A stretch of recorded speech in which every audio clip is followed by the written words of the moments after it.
Once upon a time, in a kingdom far, far away, there lived a very greedy king. He was so greedy that he wouldn't even let his people eat their fill. He kept an eye on everything they did, and if anyone took an extra bite of food or walked an extra mile to save time, the king would punish them. One day, the king summoned all the wise men of the kingdom and announced, "I want you to invent a test to find out how much food each one of you has eaten since you were born."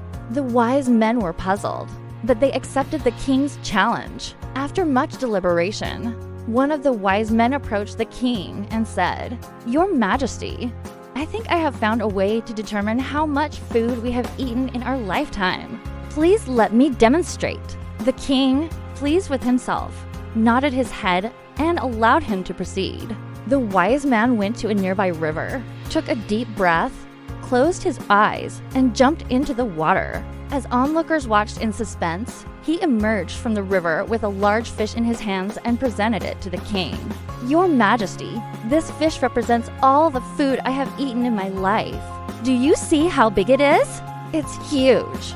The king's eyes widened in amazement. The other wise men looked at each other and realized what the wise man had done.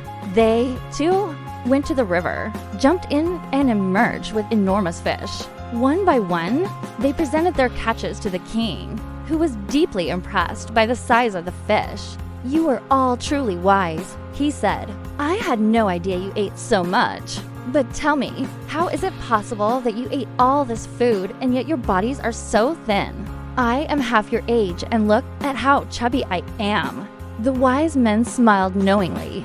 "Your Majesty, it's not the amount of food we eat, but the way we carry it that makes the difference. We may have eaten more than you, but we have also spent more energy.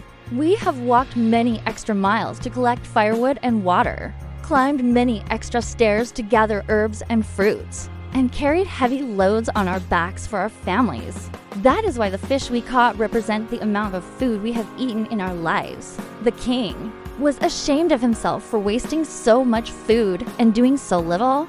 He thanked the wise men for teaching him an important lesson about life and invited them to a feast in their honor. And from that day on, he was a changed king. He treated his people with respect and made sure that everyone had enough to eat.